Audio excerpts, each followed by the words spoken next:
All right, week 8 of the 2023-24 NBA season is over, which means it's time to run it back. This is Run It Back, NBA Week in Review.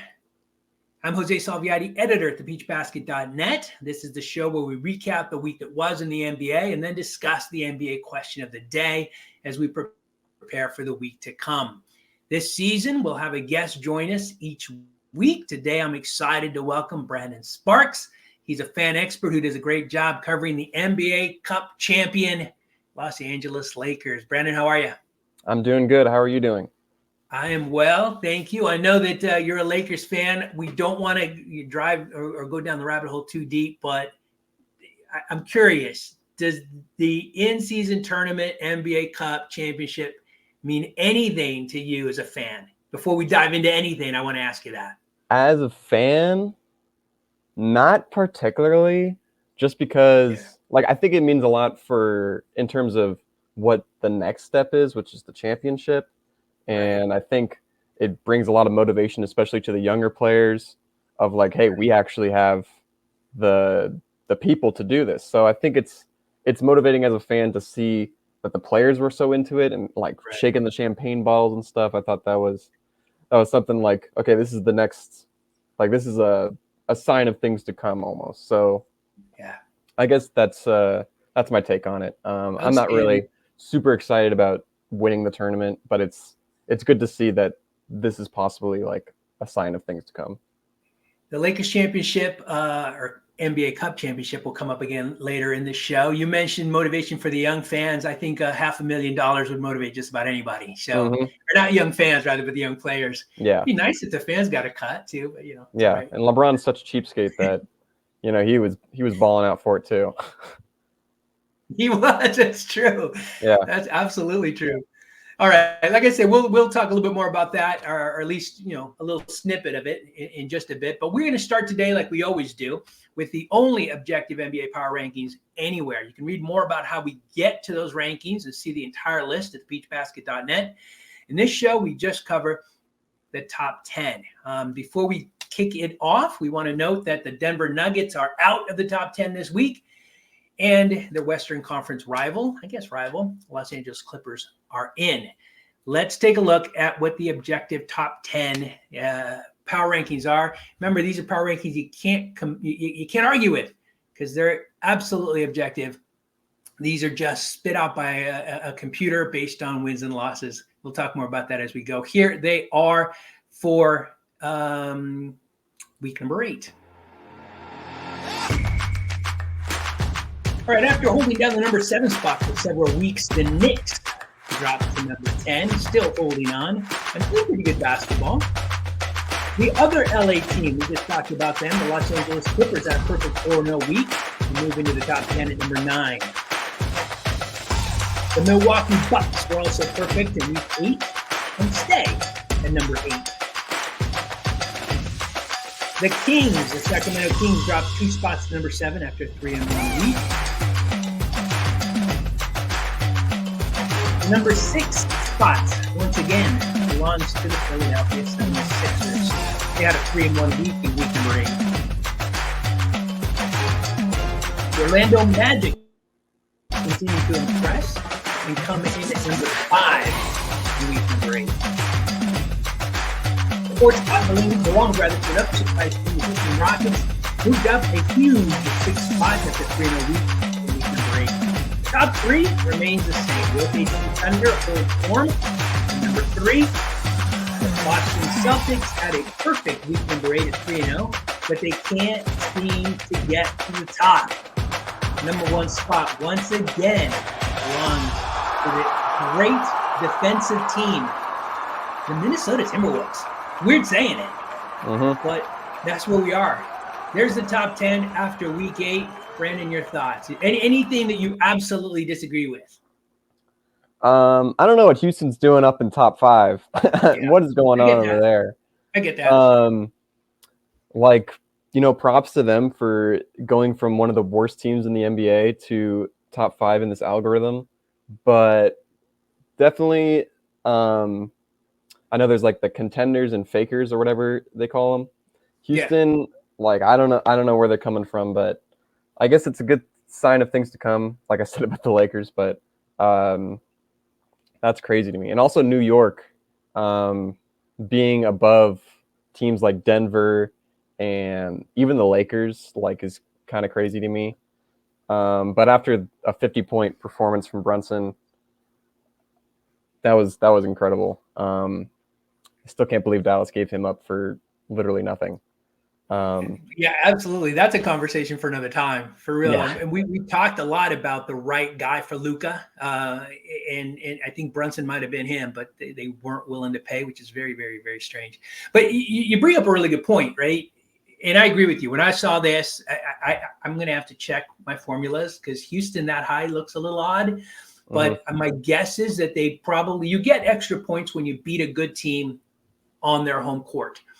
So my guess is, and I haven't looked really, but Houston might have had a really good week beating some teams on the road. But yeah, that one is a bit of a head scratcher. But New York, right? It doesn't matter, right? How many points Brunson had? It doesn't matter. The Sixers just beat, I think, the Charlotte Hornets by 50 some odd points. That doesn't matter. It's just wins and losses, which makes this the only objective NBA power rankings out there. But yeah, it's always something that regardless leaves you scratching your head, even though they're objective. But I am going to check on the Houston Rockets, admittedly. Let's shift our focus now to the players. These are the best to do it by average in week number 8. I always qualify this by saying, only because some people get confused by this, these are not the leaders in points or the leaders in average assists. These are just the best to do it by average: points, assists, steals, rebounds, and blocks in week 8. Only that 7-week stretch. Let's take a look at who the best by average were in week number 8. All right, Giannis had 64 points. That probably helped his average. 39.3 to lead all NBA players in week number 8. 11.8 assists, Luka Doncic. Oh, wait a minute, that's Trae Young. I had the wrong guy written down. This is why I just read what I wrote. That was Trae Young. Apologies. Luka will come up later, though. Nurkic had a weird week, but he led the NBA in rebounds in week number 8. Fred VanVleet led in steals with 3 a game. And Brook Lopez, look at that block, led the NBA in blocks in week number 8, and he'll do that again and again and again. He is a surprisingly good defensive player. The Lakers had him. Talk about teams that should not have let people go. How about the Lakers letting go of Brook Lopez? Big mistake, yeah? Well, I don't know if he would have turned. I don't know. Like, at the time, we were in such a weird spot, and we kind of just had him because we traded away the terrible contract of Timothy Mozgov. And we had to throw in D'Angelo Russell on top of that to get rid of Mozgov. And, we just weren't contenders, and he was on the older side of the league. So I think it was best that we gave him up, even though, now he's so incredible. It makes you think, there's so many players the Lakers had at one point and then lost, so it's best to just not think about it. It's hard, right? Because when you think about, obviously Lonzo Ball's career has not gone the way anybody expected. Yeah. Lonzo Ball and Brandon Ingram and Josh Hart and Alex Caruso, that team would be pretty special right now. But then you don't get AD, you don't win in 2020. So there's always those conversations to be had with Laker fans in general. But we're going to keep our focus on the players. We just showed you the best to do it by average. These are the best to do it overall in week number 8. The best dunk, the best dime, the best deny, the best dagger, the best dazzler. And I know this is an oxymoron, but the best dud of the week. Let's take a look. Oh, and I got to preface this too. Apologies to Keegan Murray, who had an incredible 11 3-point shots in a row on his way to 12 total, but that wasn't the dazzler in the week. Apologies also to Jimmy Butler, who made a great dagger shot to win the game, but that wasn't the best dagger in week number 8. Let's take a look at which were. Top overall in week number 8. Shea Gilgeous-Alexander was playing the world champions on their home court and did that. That tops it. I'm sorry, Mr. Butler. The dime, Luka Doncic. This is why I confused it earlier. Look at this wrap around the defender, no look pass. Luka's doing things we haven't seen since Magic Johnson. Big guys don't look good when they dunk. Wemby does. I don't know why. Look at this block. Straight up, Jamal Cain met him at the summit. Boom. Great deny. The Dazzler. It's the first to ever do it. They need it. They deserve it. NBA Cup champion, Los Angeles. Straight back to business, icing up. I hate to draw attention to this, but that's the dud. Oh man. Yeah, man. You know, and his we're gonna talk about Draymond later. Right. But the first thing he said was, "Listen, I flail my arms, right, to draw attention to the foul." You know, I don't know. Let's save it. We can talk about that later. I'm bothered by it. But yeah, we will bring up Draymond later. That definitely belongs in the dud of the week. All right, that is our recap for the week. Now let's take a look ahead. We do this by discussing the NBA question of the day.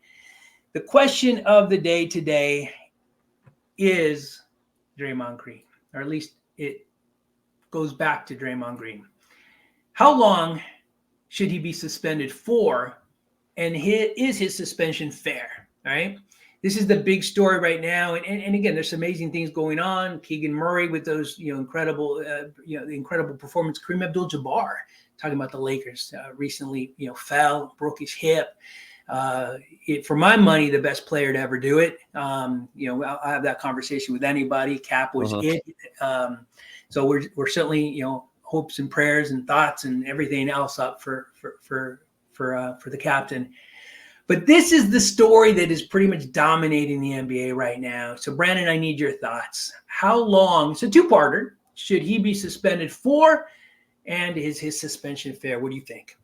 So I think talking about suspension right now, we have to bring up Ja Morant too. Yeah. And he was suspended for 25 games for not harming anybody, for doing something legal. He was just happened to be on camera, and he was suspended for 25 games. Wow. Draymond is actively hurting players on the court consistently. Rudy Gobert, like a week or two ago, and now this with Nurkic. It's starting to become a trend and not a good one. And I think it should be handled just like Morant, if not even more severe. So at least like 25 games if it has to have a number on it. But they could also go with the Kyrie Irving approach, which is he was given a set of things to do in order to come back to the court. Back in last year with Brooklyn, I believe. I can't believe that was only a year ago. But with the Kyrie Irving suspension situation, I think it could be handled in that way too, of just indefinite until you do these things and the Warriors believe that you are prepared to come back to the court and they believe in what you're saying. So there's two different directions that it could be taken. I think it should just be a Ja Morant 25-game suspension or something around that number. But I mean, it's up to the NBA at the end of the day, but either way, I think is a good way of handling it is the indefinitely until certain criteria is met or 25 plus games. Yeah, I like that. I'll just add a little color. Number one is the suspension fair. Absolutely. Right. Of course, you can't not suspend him. Yeah. I love what Steve Kerr said, right? And he said it's weird to put a number to it, right? 5 games, 6 games, 11 games, 25 games, right? At what point is Draymond going to be ready? Only Draymond knows, right? But you've got to. You've got to draw a line in the sand if you're the NBA. So, the way you outlined it was great, right? Comparing it to Ja Morant. I think the right approach has got to be somewhere between that and, the malice in the palace, right? Ron Artest. got 86 games, the longest Crazy. suspension. So the sweet spot has got to be somewhere between there. And I know that's a huge range, right? But Yeah, somewhere that's between a big 25, 86 games. But it's got to be because of what you said. You know, the Ron Artest thing was, you know, there were fans involved. It's different. So it shouldn't be 86, but it's got to be somewhere in the middle there. And what you said too, in terms of not only are we going to suspend you, you're not going to play, you're not going to get paid, but you got to do X, you got to do Y, you got to do Z. I think that's important, and it really, you know, drives that message home to Draymond that things have got to change, man. He's such a talented player, but he's going to be remembered for this, right? More than he's going to be remembered for the good that he's done. Not, you know, we're going off on tangents. I don't usually do this, but I got to ask you, because somebody brought this up to me earlier, and I never really gave it a thought. But in your mind's eye, is Draymond Green a Hall of Famer? Yeah. I mean, defensive player of the year, runner up multiple times. And he's like he's the driving force of that Warriors team that has won 4 championships now. It's not like Curry's amazing, of course, and Clay, not currently, but Clay back like during the championship days was incredible. And Draymond was just like he was the distributor almost of the ball, and he played like a point forward type thing while Curry was just running around in circles trying to get open while everyone set illegal screens. But Draymond was definitely like the driving force of how they won those championships. So like without him, I don't think they would have won even one championship. So I think he's definitely a Hall of Famer. But yeah, even with the suspensions and how his career is going on a downward slope right now, there's no denying that. Like, even if his career ended right now, he's a Hall of Famer no matter what. So it's interesting. I never thought about it, and it's weird for me to see, you know, current players and think, you know, Hall of Fame lock. Right? There's players, you know, like Giannis. I think that you know, are locks. But I never. To me, he was always a bubble guy. But, you know, when you rattle off his accomplishments and other people have, to me, yeah, it makes sense. But I wonder, right? I wonder if this stuff is gonna tarnish that reputation, and if it's going to keep him from the Hall of Fame. I doubt it, because he's still, right, defensive player of the year. He was a steals leader in 2017 as well. 4-time All-Star and a world champion multiple times over. So, yeah, it just seems to me this overshadows all of that good, and it's unfortunate. But I think we agree, suspension fair, and suspended for at least a significant amount of time. What I'm hearing right now is at least through year end, but I don't think that's enough. But we'll see how it plays out. Well, that's it. Week 8 of the 2023-24 NBA season is in the books. Join us next week after week 9 when we once again run it back. Brandon, appreciate the time. Thank you. Thank you. Had a great time.